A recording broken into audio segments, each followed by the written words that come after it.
Shalom, shalom, peuple de Dieu. Je vous dis, soyez bénis, soyez tous bénis.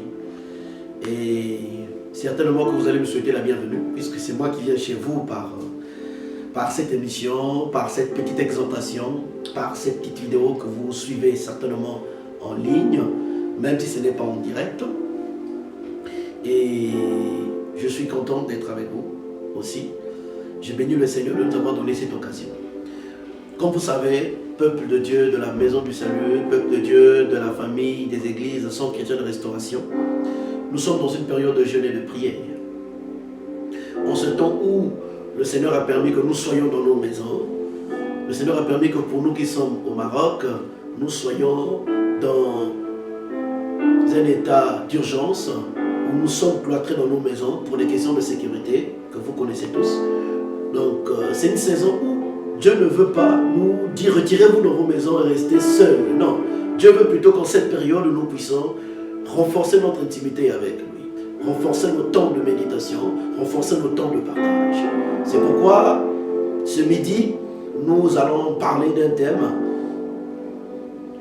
thème qui va nous bénir, d'un thème qui va nous aider à passer des bons moments dans la prière seul devant le Seigneur. Ce thème, c'est comprendre le rassemblement selon Dieu. Comprendre l'esprit du rassemblement selon Dieu. Qu'est-ce que Dieu dit? Qu'est-ce que la parole de Dieu dit? Qu'est-ce que la Bible nous dit en ce qui concerne les rassemblements? Parce qu'il y a beaucoup de gens, beaucoup de chrétiens, toute leur vie chrétienne, ils ont passé des moments, ils ont passé leur épanouissement dans la vie chrétienne dans les assemblées. Donc pour eux, lorsqu'on dit rassemblement, assemblée, église, mais c'est les quatre murs, c'est la salle, c'est la chorale, c'est toute cette ambiance qui règne à l'église. Je ne dis pas faux, mais par contre, qu'est-ce que la Bible nous dit par rapport à toutes ces choses? Et il y a des gens qui ont du mal à vivre leur vie chrétienne dans la maison. Ils ont du mal à vivre leur relation avec Dieu lorsqu'ils sont seuls. Pourquoi? Parce que le rassemblement a été pour eux un élément qui occupait la première place dans leur compréhension de leur intimité avec Dieu, ensemble avec les autres. Alléluia. Et donc, cet après-midi, ce midi, nous allons parler de ces choses pour nous essayer de nous ouvrir l'esprit pour qu'on comprenne que l'église, ce n'est pas seulement les quatre coins, l'église, ce n'est pas seulement ces lieux de rassemblement, mais l'église, c'est aussi autre chose que le Seigneur, en tout cas, nous enseigne concernant le rassemblement. Par contre, je reconnais que dans l'environnement, il y a un impact. D'un côté, vous avez la chorale, vous avez la musique, vous avez l'ambiance qui tourne, ça impacte en tout cas, ça impacte. Mais il est important de noter que l'impact, en fait, de l'environnement n'est pas causé par ces choses. Ce que nous devons prendre conscience, c'est que l'impact, c'est nous qui impactons le milieu. C'est nous qui impactons le milieu. C'est nous, lorsqu'on arrive avec ce que nous avons, qui faisons vivre tout ce qui nous entoure. Vous allez voir un musicien qui joue on va dire à son instrument. Lorsque le musicien dedans, qui se dit musicien chrétien, n'a pas d'onction, lorsqu'il n'a pas d'impact, il n'a pas de relation avec Dieu, il peut jouer les notes, il peut maîtriser les notes, elle peut avoir une très belle voix, mais il n'y aura pas d'impact. Mais lorsque vous constatez, vous allez constater qu'il y a des gens, il n'a pas une belle voix, une personne qui n'a pas une belle voix, mais lorsqu'il se met à chanter, même si la personne est hors gamme, même si la personne ne connaît pas toutes les notes, il peut jouer sur une seule note, sans avoir une variante, sans avoir une variété de notes. Mais quand la personne est remplie, c'est cette personne qui impacte le milieu, qui impacte l'instrument. Alors l'instrument devient un canal de transmission de l'onction qu'il a reçu de Dieu. Et donc, lorsque nous allons évoluer, nous allons en tout cas toucher tous ces aspects pour dire en tout cas quelle est la pensée de Dieu par rapport au rassemblement. Même si aujourd'hui nous ne pouvons plus nous rassembler, mais qu'est-ce que Dieu dit par rapport à toutes ces choses? Et enfin nous allons comprendre comment nous pouvons vivre notre culte seul et ces moments aussi d'isolement seul dans la présence de Dieu et dans la présence du Saint-Esprit. Maintenant, pour mieux traiter ce thème, parce qu'il est très vaste, nous allons traiter un ensemble des questions. J'ai essayé de numérer 6 questions. Dans l'évolution, ça peut arriver que dans les commentaires, vous pouvez mettre vos questions. Ça peut arriver que les 6 questions ne vont pas s'arrêter sur 6. Nous pouvons rallonger les questions à 10, à 15, à 20, selon ce que vous pouvez poser en ligne et tout. Après, après avoir suivi cette première partie, et ce que Dieu peut permettre aussi que dans notre évolution, dans le partage, que certaines questions me viennent à l'esprit. Donc, la première question que nous allons traiter, c'est: est-ce que le rassemblement selon Dieu nécessite-t-il obligatoirement une adresse fixe? Est-ce que le rassemblement selon Dieu nécessite obligatoirement une adresse? Ça, c'est la première question. Deuxième question: est-ce que le rassemblement selon Dieu nécessite-t-il vraiment une salle? Est-ce que le rassemblement selon Dieu, troisième question, rassemblement selon Dieu nécessite-t-il vraiment une chorale et l'artifice que nous voyons autour dans nos lieux de rassemblement? Tous ces artifices que nous voyons autour. Ça, c'est la troisième question. Quatrième question: est-ce qu'un rassemblement selon Dieu nécessite-t-il obligatoirement avoir un pasteur visionnaire, un pasteur principal, un bishop, un archibishop, tout ce que nous connaissons aujourd'hui, un apôtre, et tout ce que nous connaissons aujourd'hui? Est-ce que vraiment le rassemblement selon Dieu nécessite toutes ces choses? Ça, c'était la quatrième question. Cinquième question: est-ce que le rassemblement selon Dieu nécessite-t-il une institution avec un nom, comme nous le voyons aujourd'hui, une dénomination? Est-ce que le rassemblement selon Dieu nécessite toutes ces choses? Et nous continuons. Sixième question: pourquoi la Bible nous parle des églises de ville, mais de nos jours, on voit beaucoup d'églises dans une même ville, avec différentes dénominations? Et parfois on constate que ces églises-là, avec plusieurs dénominations, mais ne sont pas ensemble dans cette même ville. On voit même des églises se diviser. Pourquoi? On peut encore reformuler cette sixième question: pourquoi toutes ces églises ne se rassemblent-elles pas autour d'une même adresse? Comme dans la Bible, on parle des églises de ville. Voilà les 6 questions que nous allons traiter. Maintenant, comme j'ai dit tout à l'heure, ça peut se rallonger. Alors, si la réponse est oui, mais où est-ce que c'est écrit dans la Bible?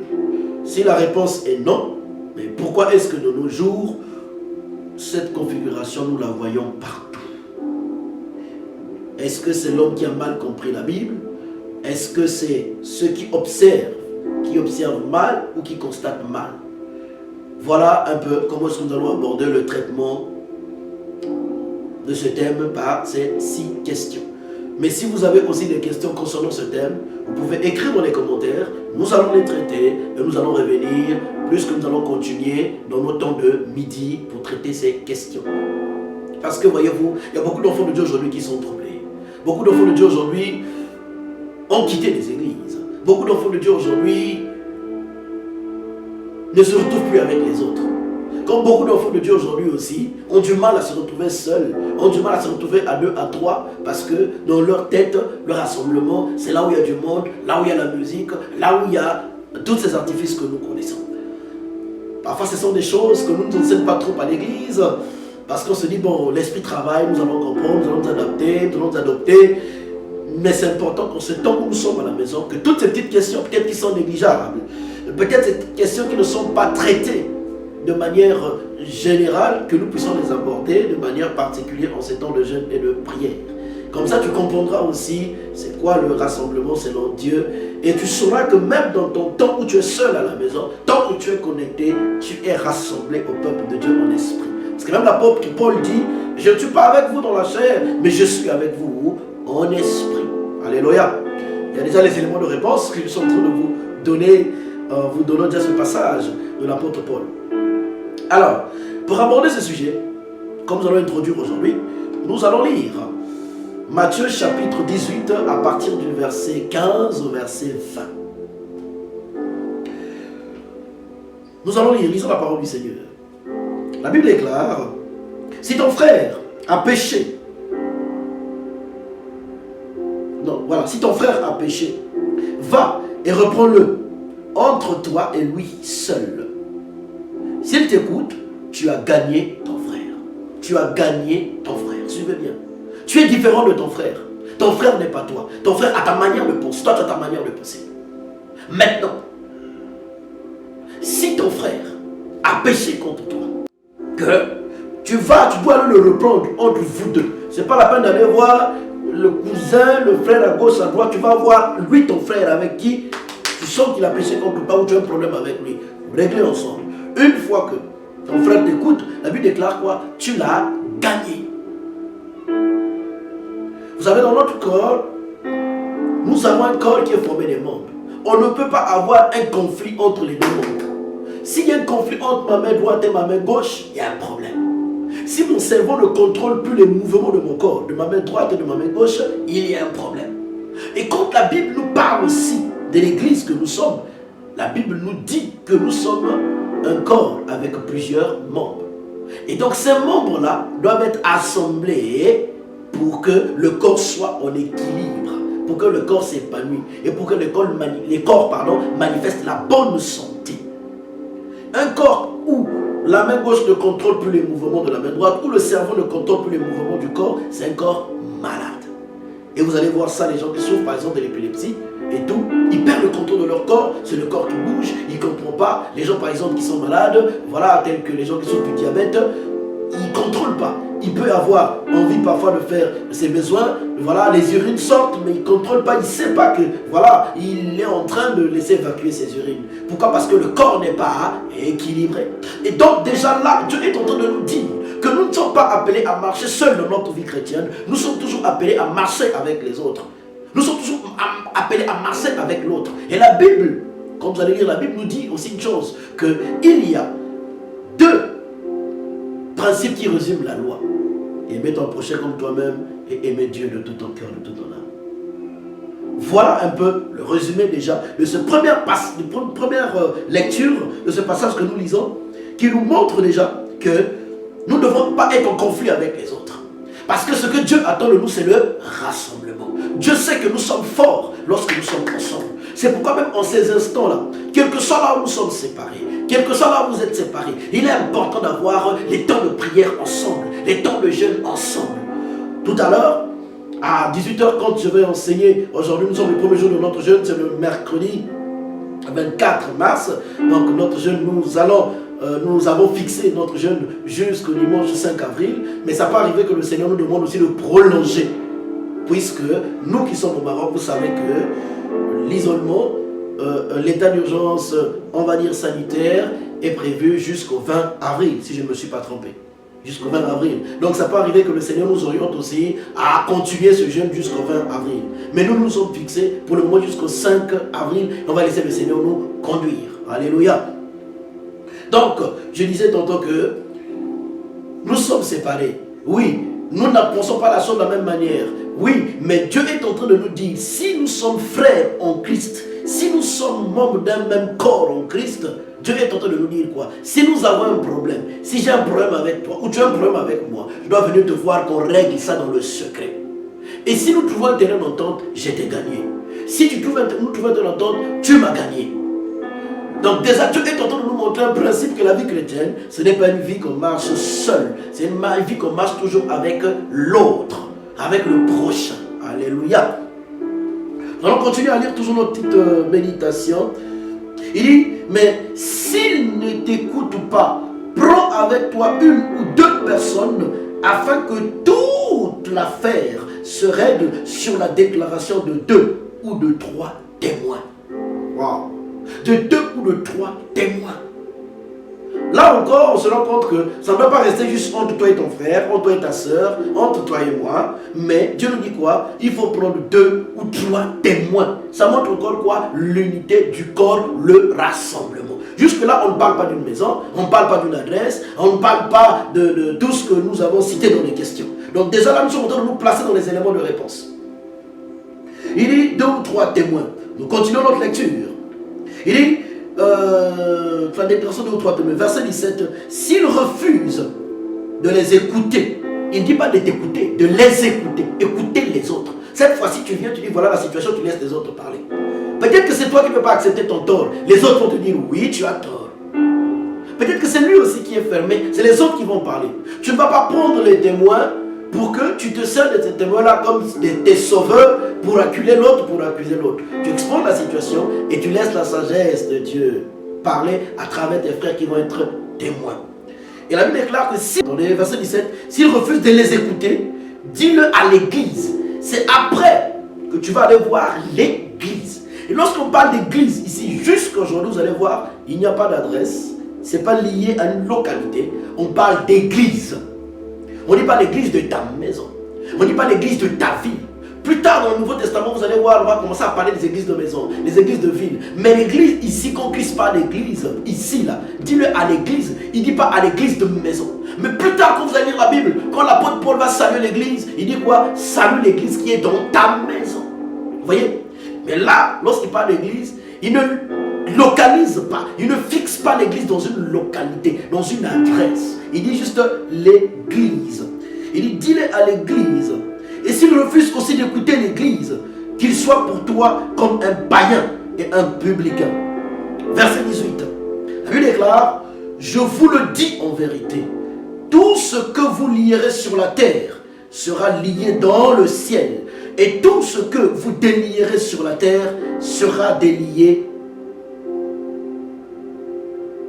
Tout ce que vous délierez sur la terre, sera délié dans le ciel. Le verset 19 dit quoi?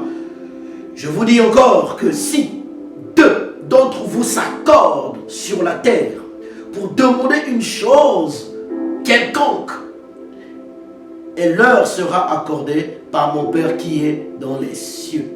Écoutez maintenant le verset 20, il dit quoi? Car là où deux ou trois sont assemblés, on dit sont assemblés, hein. On ne dit pas rassemblés, on dit sont assemblés. Sont assemblés en mon nom, je suis au milieu d'eux. Alléluia. Jésus, là où deux ou trois sont assemblés, là où deux ou trois sont assemblés, je suis au milieu d'eux. Et plus tard, il dit encore, si vous vous accordez, il dit au verset 18, je vous le dis en vérité. Il souligne bien, il dit en vérité. Or, la vérité, c'est lui. C'est Jésus qui est la vérité, le chemin, la vérité, la vie. Et il dit, en vérité, tout ce que vous lierez sur la terre sera lié. Il parle toujours de vous. Il ne dit pas tout ce que tu lieras. Il dit tout ce que vous lierez. Il parle toujours sous forme de corps, ensemble, assemblement ou rassemblement. Je vais revenir là-dessus tout à l'heure.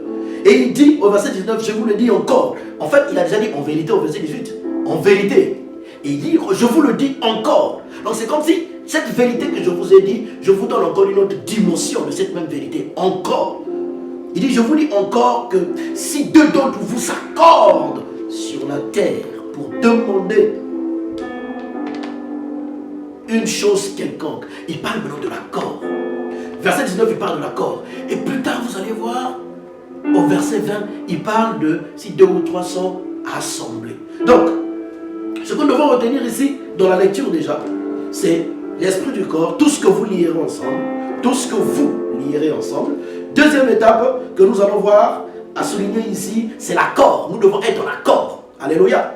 Vous allez remarquer une chose, nous sommes en accord. Nous sommes en jeûne et en prière, nous ne sommes pas ensemble dans cette même salle, mais nous sommes en accord. Nous sommes en accord qu'à midi, c'est l'enseignement, tu es connecté. Nous sommes en accord que c'est un temps de jeûne et de prière, nous allons nous connecter ce soir pour prier ensemble en live. Donc, nous sommes en accord. Nous ne sommes pas ensemble dans une maison, mais nous sommes en accord. Alléluia. Et plus tard, il dit aussi, au verset 20 maintenant, il dit, lorsque deux ou trois sont assemblés. Il ne dit pas rassemblés, il dit assemblés. Alléluia. Donc, par rapport à tout ce qu'on a vu, nous allons essayer de faire une mise au point. C'est important. Mise au point par rapport au constat. Par rapport à ce que nous avons lu. Alors, on parle de rassembler lorsque initialement, il y a eu déjà un assemblage. Rassembler, lorsqu'on dit rassembler, vous allez voir qu'il y a le préfixe. Il y a le re qui est là, il y a le re. C'est-à-dire que c'est quelque chose qui était déjà fait. On vient encore refaire la même chose. Donc, rassembler en fait, c'est ce qui vient la dériver de assembler. Rassembler. Toujours dans cette mise au point constant. Lorsqu'on parle d'assemblée ou d'assemblage, c'est quelque chose en fait qui était généré ensemble. Donc un assemblage, c'est quelque chose qui a été ensemble. Et une fois que cette chose-là qui était ensemble, assemblée, se dégénère, ça se casse. Et parce que ça se casse, rassembler. Alléluia. Je reprends la mise au point. En mise au point, je reprends. Mise au point. Par rapport à tout ce qu'on a lu, on a souligné certains mots. En vérité, tout ce que vous allez lire sur la terre, si vous vous accordez, et si 2 ou 3 sont assemblés.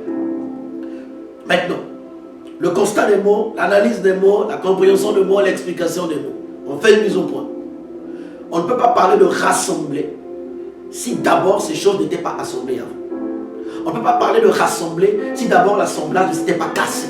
C'est qu'il y avait déjà un assemblage et cet assemblage s'était cassé. Et rassembler signifie remettre les choses ensemble. On ne peut pas rassembler quelque chose qui ne s'est jamais dégénéré. Donc, on parle d'assemblage lorsqu'il y a la génération. Lorsque Dieu nous a générés, on était assemblés, on était un en lui. Nous venons tous de Dieu. Et lorsque nous sommes venus sur la terre, n'oubliez pas qu'au départ, la terre était informe et vide. Il y avait les ténèbres au-dessus de l'abîme. Et donc, lorsque nous sommes venus sur la terre, nous sommes venus trouver quoi? Première étape de la marche chrétienne, première étape, de la marche dans la vie, c'est l'abîme. C'est le noir. C'est pourquoi vous allez voir que quand les enfants naissent, les bébés, lorsqu'ils naissent, qu'est-ce qu'ils font? Les enfants pleurent. Les enfants pleurent. Le signe qui montre que l'enfant vit, c'est quand un enfant pleure. Et même lorsque l'enfant ne pleure pas, qu'est-ce qu'on fait? On anime l'enfant, on réanime l'enfant pour que l'enfant sorte les pleurs, qu'on sorte que l'enfant vit. Et donc, le signe de la vie du bébé lorsqu'il vient sur la terre, c'est d'abord les pleurs. Et vous allez voir une chose, au départ, lorsqu'il y a le noir, il y a les pleurs. Alléluia. Dimanche dernier, quand je me parlais, je disais que cette situation nous emmène en fait dans le noir. Dans le noir, c'est là où il y a des inquiétudes, on ne sait pas où on va, il n'y a pas la lumière.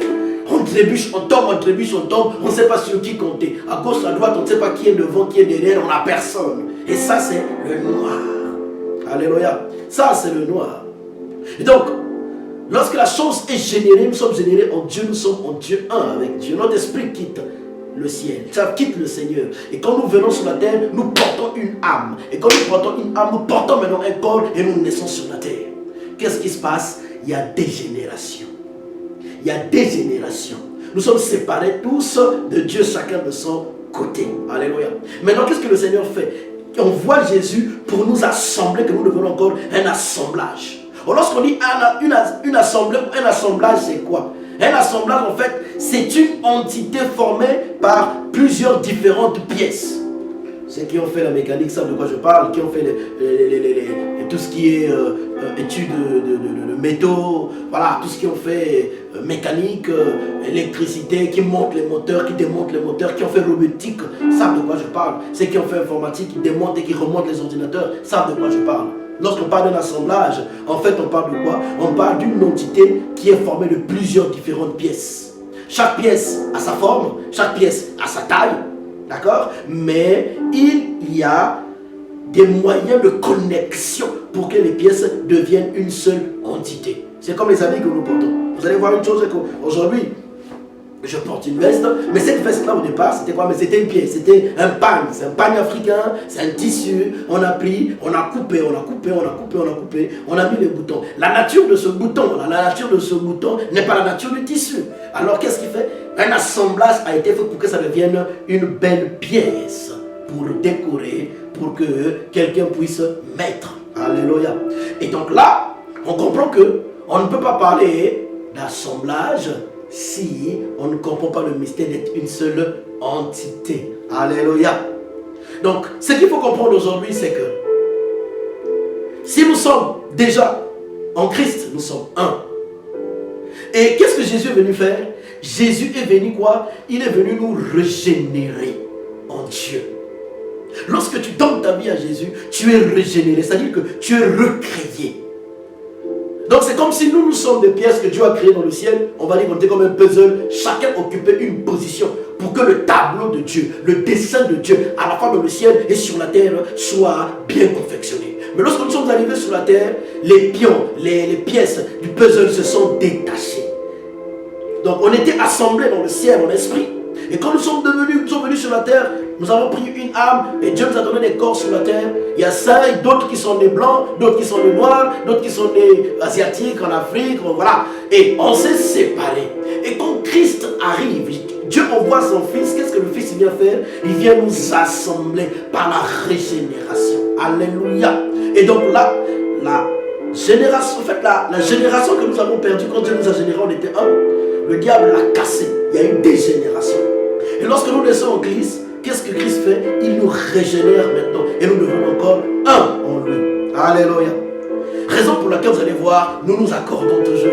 Nous prions ensemble. Et c'est parce que nous prions ensemble, le Seigneur exauce toujours. Parce que nous obéissons à la loi du rassemblement. Nous étant assemblés au ciel. Et Dieu tombe sur la terre. Dieu nous rassemble autour de son homme, son fils qui est Christ. Et la Bible dit une chose, que c'est là où sera le cadavre que va se rassembler les aigles. Oh, je suis venu dire à quelqu'un une seule chose. Oui, tant que tu es en accord avec les autres chrétiens, même s'ils sont dans d'autres pays, tant que tu es en accord avec ceux-là qui prient le Seigneur, peut-être que tu n'as pas encore d'église, mais tant que tu es connecté sur Internet, tu pries avec les autres sur Internet, oh, tu adores avec les autres sur Internet, tu prends ça au sérieux, comme si tu étais dans une salle, si tu es habitué d'être dans une salle, mais tu dépasses la salle. Dis-toi que là, tu es dans le rassemblement divin. Parce que Dieu te rassemble avec les autres. Parce que tu es assemblé avec Christ. Et parce que tu appartiens à une assemblée. C'est l'assemblée du Seigneur Jésus-Christ de Nazareth. Ça, c'est la première partie. Et nous allons revenir dans la suite pour vous donner les éléments de réponse. Aujourd'hui, il fallait juste poser les bases. Tu vas prier. Je ne sais pas si tu as une église, tu as une famille en Christ. Je ne sais pas si tu pries quelque part. Mais après ces moments-là, je prie que le Seigneur te donne une adresse. Parce que c'est vrai que nous sommes en accord. C'est vrai qu'on n'a pas d'adresse. Je veux revenir là-dessus. Mais dans l'évolution, il y a des choses que tu ne pourras pas vivre seul. Il y a des dons que tu peux avoir. Il y a des grâces que tu peux avoir, mais ce n'est pas seul que tu vas l'avoir. Tu dois te rassembler avec les autres. Et c'est là où nous allons maintenant rentrer dans les églises de maison, nous allons rentrer dans les synagogues, nous allons rentrer dans les temples. Vous allez comprendre avant même que l'église catholique ne naisse. Parce que je dois vous le dire, l'institutionnalisation juridique de l'église, parce que faites attention, il y a une différence entre l'institutionnalisation divine et l'institutionnalisation juridique. Le mariage est une institution divine. Voilà, même si vous ne signez pas l'acte de mariage, mais tant que vous êtes marié devant la famille, vous avez reçu des bénédictions, vous avez amorcé déjà la famille, vous considérez comme marié. Mais comme Dieu sait que vous devez honorer les autorités, Dieu va dire quoi? Honorez aussi les autorités. Rendez à César ce qui est à César et à Dieu ce qui est à Dieu. Alors, vous devez aller aussi devant l'autorité pour signer. Là, maintenant, c'est quoi? C'est l'institutionnalisation juridique du mariage. Vous voyez, c'est les autorités établies sur la terre qui signent cela. Et après cette étape, nous avons maintenant les autorités de l'église. On va revenir là-dessus. La famille en Christ va dire, à partir d'aujourd'hui, notre soeur qui était célibataire est devenue mariée. S'il y avait un frère qui avait les yeux sur cette soeur, il doit ne plus avoir les yeux. Il doit prier pour l'arrêter. S'il y avait une soeur qui avait les yeux sur le frère, il doit arrêter. Pourquoi? Parce que la famille en Christ maintenant vous présente à Dieu pour bénir et remercier le Seigneur pour votre mariage. Vous voyez les étapes de la croissance. Vous voyez les étapes de la croissance dans les principes. Donc déjà, ce que nous devons reconnaître aujourd'hui, le rassemblement selon Dieu. L'esprit de rassemblement, comprendre le rassemblement selon Dieu, n'est pas lié à une adresse. Le rassemblement selon Dieu n'est pas lié, on va dire, à une institutionnalisation ou une institution juridique, mais c'est lié à une institution divine, parce que l'église aussi est une institution divine. Tu ne peux pas rentrer dans l'institution, tu fais ce que tu veux, ça ne se passe pas comme ça. Tout est dans la Bible. Notre constitution est dans la Bible. Tu dois lire notre constitution. Nous avons des alinéas, nous avons des articles, nous avons tout. Voilà notre constitution du royaume qui nous accompagne. C'est aussi une institution. Et notre juridiction, c'est la juridiction céleste. Alléluia.